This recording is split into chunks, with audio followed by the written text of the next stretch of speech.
Hare Krishna. Welcome to Gita 365, the complete Bhagavad Gita study course. पिछले session में हम लोग 6 चैप्टर के श्लोक संख्या 30 तक पढ़े थे। आज पढ़ेंगे श्लोक संख्या 31 और 32। कई लोग दूसरे को मदद करना चाहते हैं, समाज सेवा करना चाहते हैं, लेकिन वो सोचते हैं मैं कैसे करूं, मेरे पास तो धन नहीं है, हमारा अपना ही गुजारा ठीक से नहीं हो पाता है, तो मैं कैसे करूं, और अगर करना है तो मुझे बहुत धन कमाना पड़ेगा। तो इस प्रकार से लोग सोचते हैं और फिर वो सोचते ही रह जाते हैं। उनके पास धन का भी नहीं हो पाता है तो फिर इंटरेस्ट भी चला जाता है। और कई लोग सोचते हैं फिर, है ना, कि धन ले ले, दूसरे जो धनी व्यक्ति हैं उनसे धन लेके अगर हम धन दे देंगे तो ही सबसे बड़ा उपकार है। तो सबसे अच्छा उपकार क्या है और किस तरह से हम सब क्या उसमें भाग ले सकते हैं, दूसरे को मदद कर सकते हैं, तो इसकी उत्तर आज की सेशन में हमें प्राप्त होगा। तो चलिए पढ़ते हैं आज का पहला सेशन श्लोक संख्या 31। सर्वभूत स्थितं यो मां भजते कतमास्थिता सर्वथा वर्तमानोऽपि स योगी मयि वर्तते। अनुवाद: जो योगी मुझे तथा परमात्मा को अभिन्न जानते हुए परमात्मा की भक्ति पूर्वक सेवा करता है, वे हर प्रकार से मुझ में सदैव स्थित रहता है। तो इस श्लोक में भगवान बता रहे हैं कि कैसे जो उन्नत स्तर पर योगी जन कैसे हर समय और हर परिस्थिति में वो भगवान में ही स्थित है, यानी भगवान की चेतना में स्थित है और एक तरह से भगवान के संग उनको प्राप्त होता है। तो कैसे योगी जन, जो हमने पिछले सेशन में भी चर्चा किया कि जो योगी जन जब एडवांस हो जाते हैं, उन्नत स्तर पर पहुंचते हैं, तो वो भगवान का जो परमात्मा रूप है उसको वो रियलाइज कर लेते हैं, साक्षात्कार हो जाता है उनको कि भगवान हम सब के हृदय में विराजमान है। और वो किस रूप में? परमात्मा के रूप में। श्रील प्रभुपाद तात्पर्य में बताते हैं जो शंख चक्र गदा पद्म ये इस रूप में भगवान चतुर्भुज रूप में परमात्मा के रूप में सबके हृदय में विराजमान है। तो ये जो परमात्मा है वो भगवान का ही विस्तार है। तो भगवान का विस्तार, एक भगवान का ये सारे जितने भी जीव हैं सबके हृदय में इस परमात्मा के रूप में विस्तार है। ये परमात्मा को वो देख पाते हैं कि ये जो परमात्मा है ये भगवान से अभिन्न है। यद्यपि परमात्मा रूप में हृदय के अंदर है, ऐसे लगता है कि वो सीमित है, एक जीव का हृदय में है, और भगवान तो असीम है। भगवान तो पूरा ब्रह्मांड को चलाने वाले हैं, लेकिन वो एक जीव का हृदय में है। तो वो ऐसे लग सकता है कि वो अलग है, लेकिन वो अलग नहीं है, सेम है। तो जो परमात्मा रूप है वो भगवान कृष्ण का ही रूप है। तो यही इस श्लोक में बता रहे हैं कि जो योगी जन ये समझ जाता है कि ये जो परमात्मा रूप है वो मेरे से अभिन्न है, भगवान कह रहे भगवान से अभिन्न है, कृष्ण से अभिन्न है, कृष्ण ही है। तो ये एक है। दूसरा वो क्या रियलाइज करते हैं कि ये जो परमात्मा जो उनके हृदय में है, मतलब एक योगी का हृदय में है और फिर दूसरे व्यक्ति का भी हृदय में होगा, दूसरे पशु पक्षी के हृदय में भी होगा। तो जो परमात्मा उनके हृदय में है और एक पशु के हृदय में है, उन दोनों में कोई अंतर है या नहीं है? तो इन दोनों में कोई अंतर नहीं है, चाहे वो पशु के हृदय में हो चाहे किसी और जीव के हृदय में है। तो ऑल दो फिजिकली सेपरेट है और लगेगा कि दो एंटिटी है, पर ये दो एंटिटी नहीं है, सेम ही है। तो जैसे सूर्य का जो रिफ्लेक्शन है तो लगेगा तो इस दर्पण में अलग है, उस दर्पण में अलग है, दो दिख रहा है, पर है कौन, क्या एक ही सूर्य है, वो तो एक ही सूर्य। जब सूर्य अस्त जाएगा तो दोनों अस्त चला जाएगा। तो ये एक ही भगवान का दोनों है। तो यहाँ पे अगर वो परमात्मा कुछ सोच रहे हैं तो सेम चीज वहां पे भी हो जाएगा, उस शरीर के अंदर भी। तो परमात्मा उसमें अंतर नहीं है। तो एक ही शरीर में एक ही वो सारे जो है शरीर के बारे में उनको ज्ञात है। लेकिन जो आत्मा है, सिर्फ जीवात्मा है, वो एक शरीर में सिर्फ उसी शरीर का ही बारे में उनको ज्ञात होता है। तो ये इस ज्ञान को जब रियलाइज कर लेता है कोई कि मेरा शरीर में भगवान है और दूसरे के शरीर में भगवान है, तो वो कहीं भी जाता है, किसी से भी मिलता है, वो भगवान को हर समय क्या कर सकता है, अनुभव कर सकता है, और वो कभी अकेले महसूस नहीं करेगा। तो इस प्रकार से वो जो है उन्नत जो योगी है वो भगवान को देख सकता है और भगवान का रेसिप्रोकेशन अनुभव कर सकता है कि भगवान सिर्फ एक वो नहीं है, शक्ति नहीं है, भगवान एक पर्सन है। और पर्सन होने से भगवान क्या करते हैं, आदान प्रदान करते हैं, प्रेम का आदान प्रदान होता है। तो जैसे कोई व्यक्ति, हम किसी से अगर प्रेम करते हैं, हम कुछ उनको देते हैं या उनके लिए कुछ सेवा करते हैं, तो वो भी तो कुछ आदान प्रदान करते हैं ना, कुछ धन्यवाद देते हैं या कुछ और भी कुछ करते हैं। तो उस तरह से भगवान भी करते हैं। और ये जो है, ये एक भक्त जो है, यह योगी जो है उसको समझ जाता है कि भगवान का करने का तरीका कैसे है। तो भगवान अपनी तरीक़े से इसको करते हैं।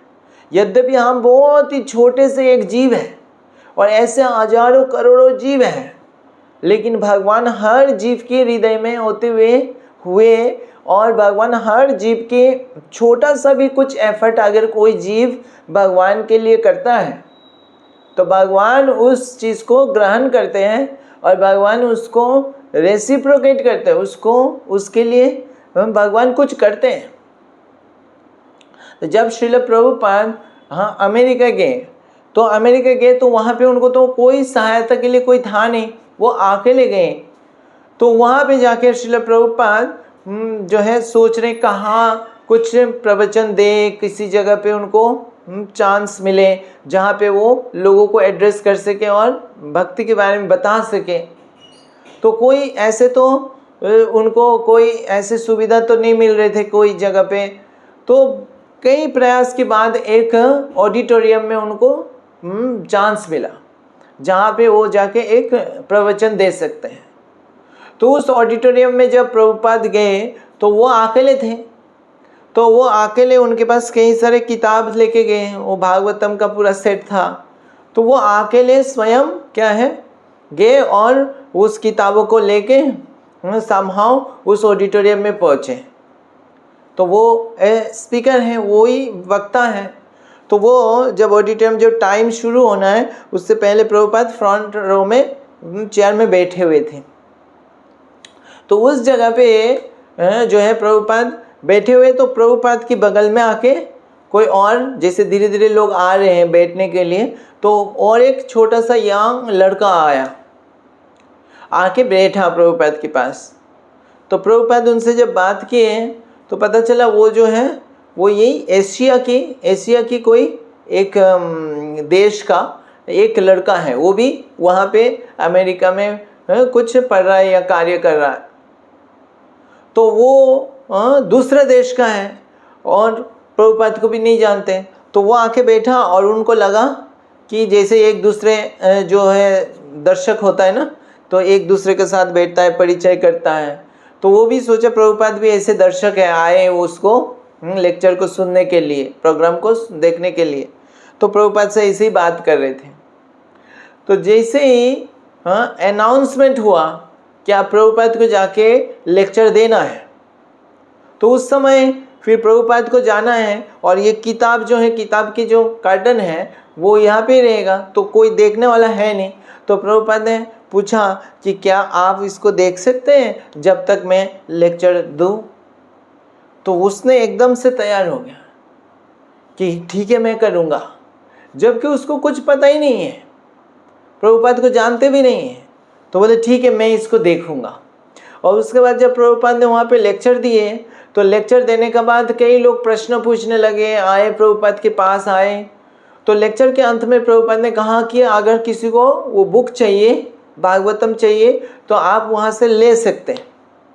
तो अब जो है कई लोग बुक लेने के लिए आ रहे हैं और कई लोग प्रभुपाद से प्रश्न पूछने के लिए आ रहे हैं, और प्रभुपाद अकेले। तो प्रभुपाद जो है अब क्या करे समझ नहीं आ रहा। तो प्रभुपाद ने उस लड़का को कहा, वो जो लड़का इंतज़ार कर रहा है कि कब प्रभुपाद आए और लड़का जाए, तो वो प्रभुपाद बोले क्या आप हेल्प कर सकते हैं कि ये बुक जो है लोगों को दे के उसके लक्ष्मी रखने के लिए? तो वो लड़का एकदम से तैयार हो गया, पूरा जितने भी लोग आए उनको बुक्स दिए, लक्ष्मी रखे, और इस तरह से वो पूरा सेवा किए। और जब अंत में वो स्वयं भी एक बुक लेके फिर गए और प्रभुपाद को जो हेल्प चाहिए था पूरा हेल्प कर दिया। अब वो लड़का ना तो जानते हैं प्रभुपाद को और नया आया, उसको ये सेवा करने का प्रेरणा किसने दिया? तो ये जो है ये परमात्मा रूप में भगवान उनको प्रेरणा देते हैं, और ये इसके माध्यम से प्रभुपाद को क्या है भगवान मदद कर रहे हैं। तो एक भक्त को जो है ये समझना कठिन नहीं होता है कि किस तरह से भगवान दूसरे व्यक्ति के माध्यम से वास्तव में भगवान ही करा रहे हैं। तो भगवान ही हेल्प कर रहे हैं, लेकिन बस भगवान सामने नहीं आ रहे, भगवान पीछे से उस व्यक्ति को क्या करते हैं सामने भेजते हैं और उससे वो कार्य करवा देते हैं। उस डिवोटी को जो हेल्प चाहिए वो हेल्प दिलवा देते हैं। तो ऐसे छोटी छोटी डिवोटी को भी अनुभव होता है कि जब जेन्युइनली उनको हेल्प चाहिए होता है तो कैसे भगवान किसी और भक्त के माध्यम से, किसी और व्यक्ति के माध्यम से उनको हेल्प कर देते हैं।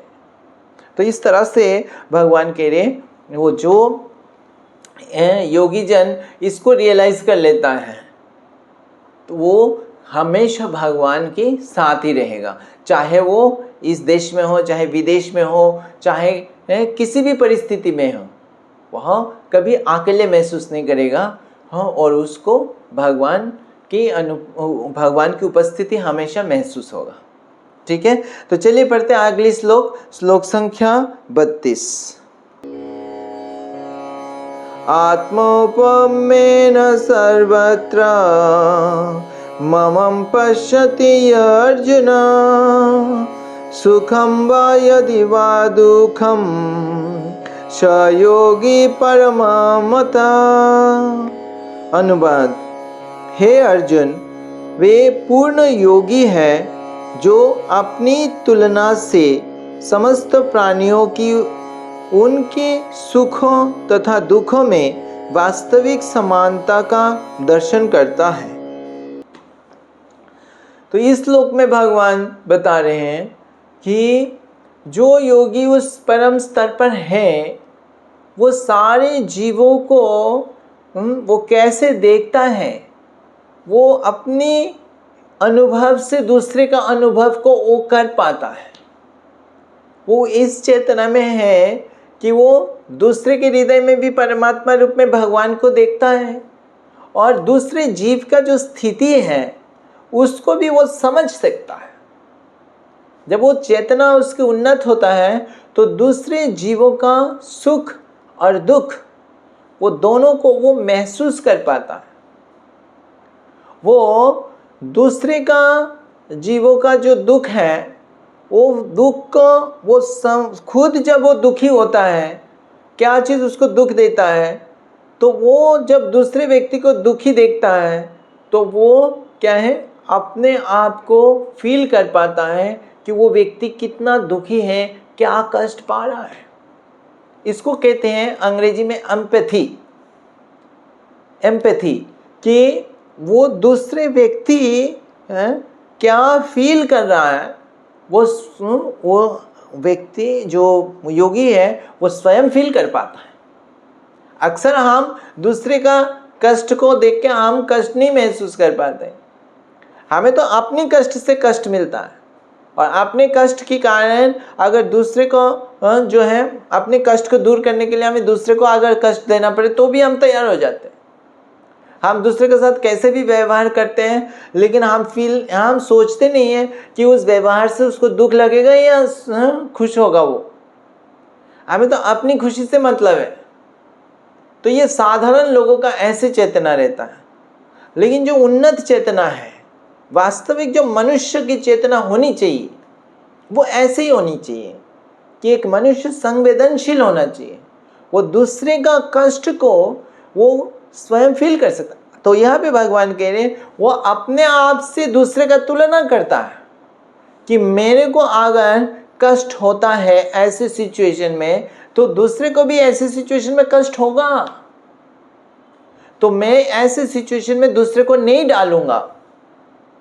तो ये जो है ये उसकी ऐसी एम्पैथी, ऐसे संवेदनशील चेतना रहता है। तो इसमें इसी को कहते हैं जो भक्त है, वास्तव में जो उन्नत आध्यात्मवादी है, उनकी चेतना ऐसे होनी ही चाहिए। अगर ऐसे चेतना नहीं है तो कौन सा किस प्रकार के योगी है या किस प्रकार की भक्त है, अगर दूसरे को कष्ट देने के लिए तैयार हो जाते हैं तो इसे भक्त को कहा जाता है पर दुखे दुखी। वो दूसरे को दुख को जैसे देखता है कि दूसरे व्यक्ति दुख में है, तो उसको देखते उसको खुद दुखी हो जाता है। वो चाहे उसको कोई दुख नहीं है, वो बहुत कंफर्टेबल सिचुएशन में है, लेकिन दूसरे व्यक्ति को देखा कि वो दुखी है, तो उसको देख के उसके हृदय में दुख हो जाता है। तो उसको कहते हैं पर दुखे दुखी। दूसरे को दुख देख के उसको दुख होता है। और पर सुखे सुखी, वो दूसरे को सुख देखता है तो फिर उसको अच्छा लगता है, दूसरे को स्माइल कर रहा है, खुश है।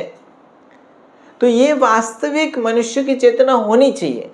लेकिन साधारण दूषित चेतना में हम क्या सोचते हैं, दूसरे के दुख से हम सुखी होते हैं और दूसरे को सुखी देखने से हम दुखी होते हैं। ये ईर्ष्या के कारण ऐसा होता है। तो योगी या जो आध्यात्मवादी है वो ऐसे दूसरे को कष्ट दे ही नहीं सकता, क्योंकि वो कष्ट कैसे देगा, वो तो उसको कष्ट में देखने से रादर कष्ट से बचाने का कोशिश करता है। वो दूसरे को कष्ट कैसे देगा, वो अपनी खुशी के लिए दूसरे को कष्ट में नहीं डाल सकता वो कभी। तो यहाँ पे ये उन्नत जो है सभ्यता का ये लक्षण है, और हमारे पूरा वैदिक संस्कृति में इसी का जो है उदाहरण हमें कई मिलता है। तो दूसरे पर जो है वो दुखी होते ही, दूसरे लोग का स्थिति, हम सबका स्थिति एक जैसे नहीं होता है। कोई किसी का स्थिति अच्छा होता है तो किसी का स्थिति थोड़ा खराब होता है। लेकिन तो ये हमारा ड्यूटी बनता है कि अगर हमारा स्थिति अच्छा है और हमारे सामने किसी की स्थिति खराब है तो हम उसको कुछ मदद करें। ये भावना जो है एक उन्नत मनुष्य का होना ही चाहिए। ऐसे नहीं कि उनका खराब है तो खराब रहने दो, या हम उसको और ख़राब कर दें और हमारा अच्छा है और अच्छा करते रहे।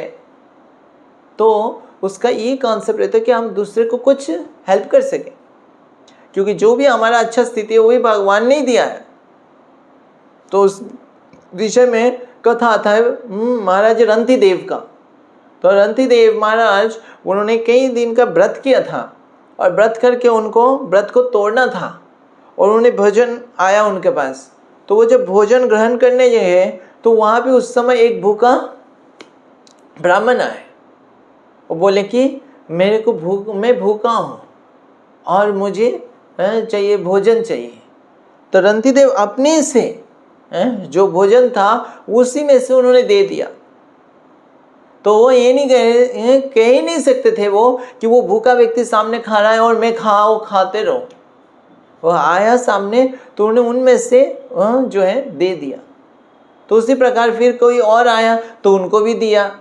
तो ये जो शेयर करने का है, अपना बस जो भी है उसमें से हम कुछ दूसरे को दें, ये जो है ये दान या परोपकार जो है ये हमारा सभ्यता का अंदर जड़ है, सभ्यता में ये जो है इनग्रेन्ड है, मतलब हम सभ्यता के ब्लड में है, इसको बोल सकते हैं। भारतीय सभ्यता या वैदिक सभ्यता में ये भी बताया जाता है, वैदिक सभ्यता में जो गृहस्थ है, जो घर में जो भोजन बनाते हैं, भगवान को भोग लगाते हैं, और तो वो बताया जाता है आइडियल ऐसा है, आदर्श जो गृहस्थ जीवन ऐसा है कि वो स्वयं खाने से पहले, प्रसाद ग्रहण करने से पहले वो बाहर जाके पुकारता है, अनाउंस करता है कि कोई ऐसा भूखा व्यक्ति है जो उसको प्रसाद नहीं मिला है और भूखे हैं, तो आप आ सकते हैं। तो अगर कुछ समय वेट करता है, अगर कोई आ जाता है तो उनको खिलाता है और फिर खाता है। ऐसे आदर्श गृहस्थ जीवन का जो है स्टैंडर्ड होता है। लेकिन आज के समाज में ये कम हो गया। अगर ऐसे हर कोई करे तो भूखा कोई नहीं रहेगा। तो अगर सच्चाई से हम इस चीज़ को पालन करते तो सारे कई प्रॉब्लम सॉल्व हो जाता है समाज के। तो ऐसे उन्नत चेतना आजकल कहाँ है, तो कम होते जा रहे हैं। तो लेकिन जो आध्यात्मिक पथ में हैं उनको तो इसका जहाँ तक हो सके हमें पालन करने का प्रयास करना है। तो एटलीस्ट हम दूसरे का भलाई नहीं भी कर सके, दूसरे का नुकसान नहीं करना, दूसरे को कोई कष्ट नहीं देना, अपने सुख के लिए दूसरे को कष्ट नहीं देना। तो हम जो तरह तरह से देखते हैं कि इनके साथ इनका वो हो जाता है, लड़ाई हो जाता है, ये हो जाता है, ये सब जो है ये हमारे निम्न चेतना की वजह से है। हम जो है उच्च चेतना होगा तो हम किसी को नुकसान नहीं करने चाहेंगे। अब आता है कि हम जब किसी को उपकार करना चाहते हैं तो कैसे हम उपकार करें। तो श्रील प्रभुपाद तात्पर्य में बताते हैं कि वो व्यक्ति समझता है कि दूसरे जो व्यक्ति जो कष्ट पा रहे हैं उसका कष्ट का कारण क्या है, क्योंकि उसने खुद महसूस किया है कि जो कष्ट है, कष्ट का कारण क्या है। तो जो वास्तव में जो योगी है या भक्त है वो जानता है कि मेरे जो कष्ट हैं वो कष्ट इसलिए है क्योंकि जितने भी इस संसार के कष्ट है, कष्ट के कारण क्या है, भगवान से भूलने के कारण। और अगर हम भगवान से भूले रहेंगे तो कितना भी हम जो है भौतिक चीज़ें प्राप्त कर लें उससे सुख नहीं मिलेगा। उसने ऑलरेडी एक्सपीरियंस कर चुका है। जैसे हमने और भी पहले सेशन में चर्चा की है कि भौतिक सुख जो है, इंद्रिय सुख है, ये सब सुख जो है वो उसमें सुख के साथ साथ क्या रहता है, दुख भी आता है। और ये सुख जो है कभी हमें सेटिस्फाई नहीं करता है। तो केवल सेटिस्फाई क्या करेगा, आध्यात्मिक सुख, भगवान के प्रति जो प्रेम है उससे हमें असली सुख मिलेगा। और ऐसे भगवान के साथ जब हमारा संबंध स्थापित हो जाता है तो हमारे भौतिक दृष्टि से चाहे कोई चीज़ कम रहे कोई ज़्यादा रहे तब भी वो हर स्थिति में क्या हो सकता है, सुखी रह सकता है। तो ये वो जो आध्यात्मवादी है वो जानता है। तो जब वो दूसरे व्यक्ति को देखता है कि वो दुखी है तो वो समझता है कि उसका दुख के कारण क्या है, क्योंकि वो भगवान से बिछड़े हुए हैं, भगवान को भूले हुए हैं। तो उसको फिर भगवान को के बारे में ज्ञान देता है और कैसे वो भगवान से जोड़ सकता है उसकी प्रयास करता है। और जब वो भगवान से वो व्यक्ति जुड़ जाता है, वो भी भगवान की भक्ति का पथ को पालन करने लगता है, तो वो धीरे धीरे सुखी बन जाता है और वो उसका असली सुख है। और केवल इस जीवन का सुख नहीं है, वो इस जीवन का अंत में क्या हो, भगवान की धाम में शाश्वत जीवन को प्राप्त करेगा। तो वो जो है वो असली परोपकार है। तो असली परोपकार जो है उसको जो करता है, करने के लिए उसकी वो चेतना भी होनी चाहिए और वो पता भी होना चाहिए कैसे करना है। कई लोग सोचते हैं जैसे परोपकार करना है तो बस मेरे पास पैसा होना चाहिए, और पैसा नहीं है तो हम नहीं कर सकते हैं। लेकिन परोपकार हम कैसे, जैसे भगवान के बारे में बताना है तो उसमें पैसा नहीं भी है तो भी हम बता सकते हैं। जितना हमारे पास सामर्थ्य है उसी से हम कर सकते हैं। भगवान के बारे में ही तो बताना है। तो असली जो है, असली उनकी उपकार जो है वो इसमें है। तो ये चीज़ करने के लिए बस हमारे अंदर इच्छा होनी चाहिए और प्रयास करने की थोड़ा सा होना चाहिए। तो इच्छा कब आएगा? जैसे अभी इस श्लोक में भगवान बता रहे हैं कि वो जब दूसरे का दुख को देख के वास्तव में दुखी होगा, वास्तव में उसको समझ में आएगा क्यों वो दुखी है और वो उसको सहन नहीं कर पाएगा, तब उसको दुख को दूर करने के लिए वो प्रयास करेगा, जेन्युइन प्रयास करेगा। और जब तक वो दूसरे का दुख को देख के दुखी नहीं होगा, वो उसको कष्ट नहीं महसूस होगा, तो उसको फर्क नहीं पड़ेगा उसकी दुख दूर हो या ना हो, क्योंकि उसको उससे फर्क नहीं पड़ रहा। तो ऐसे केस में लोग अगर परोपकार करते भी हैं तो वो सुपरफिशियल रहता है, ऊपर ऊपर से, क्योंकि वो एक्चुअली जिसको कर रहा है उसकी दुख को वो महसूस नहीं कर रहा। उसको ये नहीं पता चल रहा है कि उसके दुख दूर होने से भी या नहीं होने से भी उसको कोई फर्क नहीं पड़ रहा। तो वो ज़्यादातर क्या करेंगे, ऊपर ऊपर दिखाने के लिए कि हम एक बहुत अच्छा कार्य कर रहे हैं, हम दूसरे को देखिए कितना पैसा दे रहे हैं या दूसरे को कुछ कंबल दे रहे हैं, तो देखो, वो सोच के वो खुश हो जाता है कि मैंने उसके लिए उसको कुछ दिया, मैंने उसको कुछ दान दिया। और कभी कभी ये भी सोचते हैं कि फ़ोटो ले लो, हम दान दे रहे हैं उसका फ़ोटो ले लो, और वो फ़ोटो फिर जो है सोशल मीडिया में डाल के या दूसरों को दिखाता है कि देखो ये मैंने इसको दान दिया, और देख के उससे खुश होता है कि मैंने जो है दिया, ये मेरी बड़प्पन है, ऐसे दिखा के वो खुश होते हैं। तो उनको दान देने का या हेल्प करने का असली उद्देश्य वो नहीं है कि उस दूसरे व्यक्ति का कष्ट को दूर करें, उनका असली उद्देश्य कि अपने को दिखाएं कि हम बड़े हैं, हम उसके लिए कुछ कर रहे हैं। लेकिन वो व्यक्ति आज के दिन में क्या वो जो दिया दान, उसके बाद उसके जीवन में कुछ परिवर्तन आया कि नहीं, वो अभी भी दुखी है या नहीं, अभी उसको असली सुख मिला कि नहीं, उससे उनको कोई ज़्यादा फर्क नहीं पड़ता। लेकिन जो असली योगी है या असली परोपकारी है, उसको उससे मतलब है कि उस व्यक्ति के जीवन में परिवर्तन आया कि नहीं, और वो व्यक्ति वास्तव में दुख से मुक्त हुए कि नहीं, उसके लिए वो प्रयास करता है। उसके लिए चाहे दूसरा व्यक्ति उसको समझे या ना समझे, वो उससे फर्क नहीं पड़ता उनको। वो उस मेन उसका कंसर्न रहता है कि जो दूसरा दुखी व्यक्ति है वो दुख से मुक्त हो।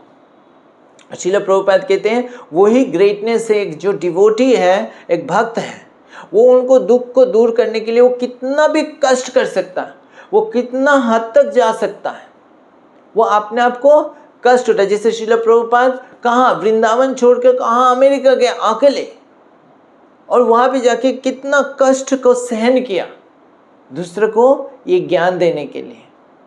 तो वो सबसे उत्तम क्या है, परोपकारी कार्य है, समाज सेवा है।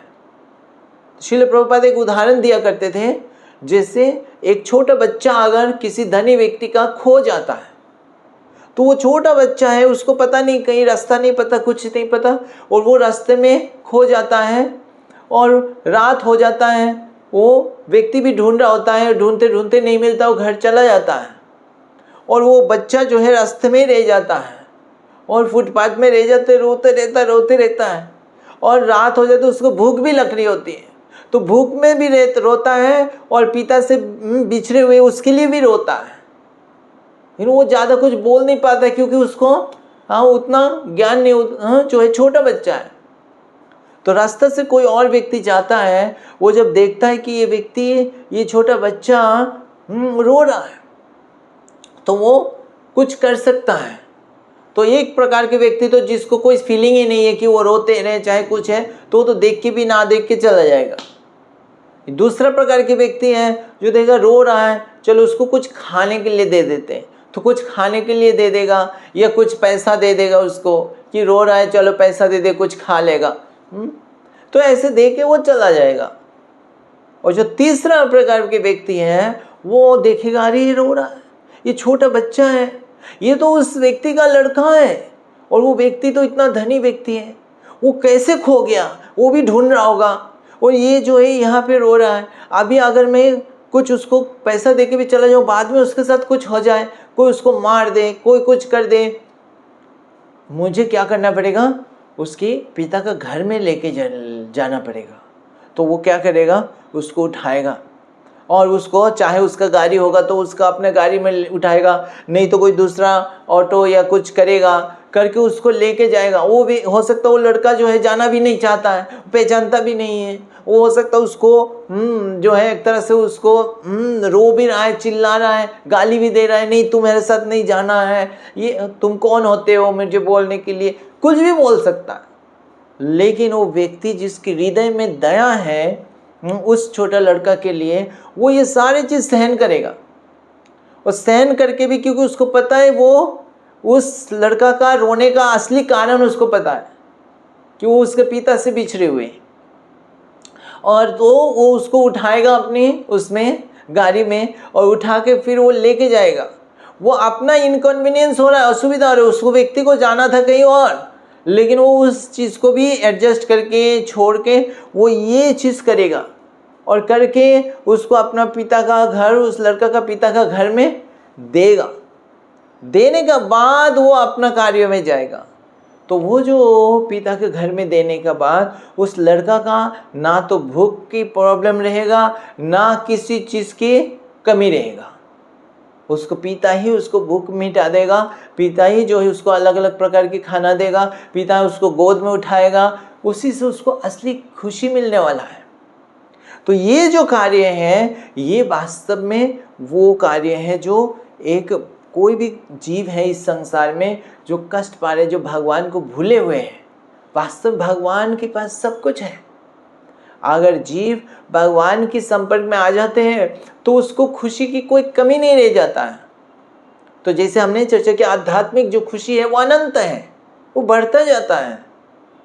तो वैसा खुशी, ऐसा सुख हर किसी को मिल सकता है अगर वो भगवान से जुड़ जाता है। और जब तक भगवान से नहीं जुड़ेंगे तो उसको अलग अलग प्रकार के कष्ट, जन्म मृत्यु के कष्ट सबको मिल रहा है। तो जो वास्तविक योगी है, जो समझता है कि वास्तव दुख का कारण क्या है और कैसे उसका निवारण हो सकता है, वो केवल अपनी निवारण से नहीं रहेगा, अपनी जो है मुक्ति के लिए वो नहीं रहेगा, वो तो करेगा ही, लेकिन दूसरे का दुख को भी दूर करने के लिए दूसरों को भी भगवान से जोड़ने का प्रयास करेगा, और वो असली परोपकार है। ठीक है, तो आज हम यहाँ पे विराम देते हैं। अगली सेशन में हम पढ़ेंगे श्लोक संख्या 33 और 34। हरे कृष्णा। ग्रंथराज श्रीमद् भगवद गीता की जय। जगत गुरु श्रील प्रभुपाद की जय।